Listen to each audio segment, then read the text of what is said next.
is Mark Hake. I'm from Scottsdale, Arizona, and I'm very interested in your policies on diversification and also how you concentrate your investments. And I've studied your annual reports going back a good number of years, and there's been years where you had a lot of stocks in your marketable equitable securities portfolio, and there was one year where you only had 3 in 1987. So I have 2 questions.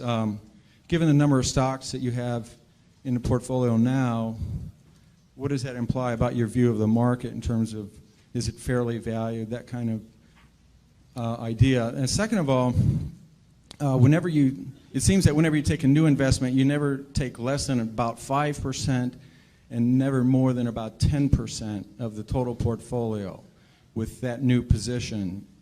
And I wanted to see if I'm correct about that. Yeah, well, on the second point, that really isn't correct. We have positions which you don't even see because we only listed the ones above 600 million in the last report, and obviously those are all smaller positions. Sometimes that's because they're smaller companies and we couldn't get that much money in. Sometimes it's because the prices moved up after we bought them. And sometimes it's because we may be selling the position down even. But so there's nothing magic. We like to put a lot of money in things that we feel strongly about, and that gets back to the diversification question. We think diversification is, as practiced generally, makes very little sense for anyone that knows what they're doing. Diversification is a protection against ignorance. I mean, if you want to make sure that nothing bad happens to you relative to the market, you own everything. There's nothing wrong with that. I mean, that is a perfectly sound approach for somebody who does not feel they know how to analyze businesses.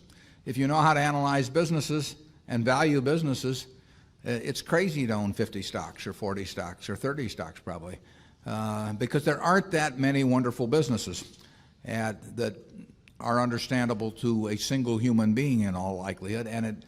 And to have some super wonderful business and then put money in number 30 or 35 on your list of attractiveness and forego putting more money into number 1 just strikes Charlie and me as madness. And it's conventional practice, and it may, if all you have to achieve is average, it may preserve your job, but it's a confession in our view that you don't really understand the businesses that you own. On a personal portfolio basis, I own 1 stock, but it's a business I know, and it leaves me very comfortable. So, do I need to own 28 stocks in order to, have proper diversification? It'd be nonsense. And within Berkshire, I could pick out 3 of our businesses, and I would be very happy if they were the only businesses we owned and I had all my money in Berkshire. Now, I love the fact that we can find more than that and that we keep adding to it. But 3 wonderful businesses is more than you need in this life to do very well. And the average person isn't going to run into that. I mean, if you look at how the fortunes were built in this country, they weren't built out of a portfolio of 50 companies. They were built by someone who identified with a wonderful business. Coca-Cola is a great example. A lot of fortunes have been built on that. And there aren't 50 Coca-Colas.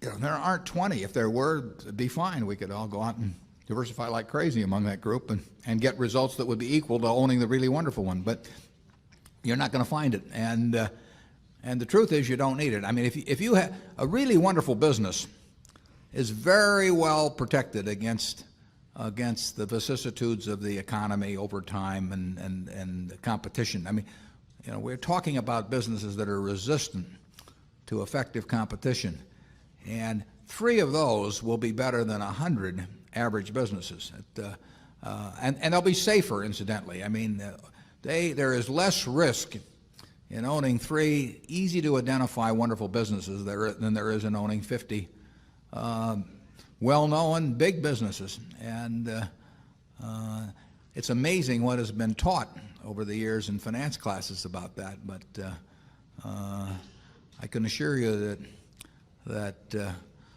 I would rather pick if I had to bet the next 30 years on the fortunes of my family that would be dependent upon the income from a given group of businesses, I would rather pick 3 businesses from those we own than own a diversified group of 50.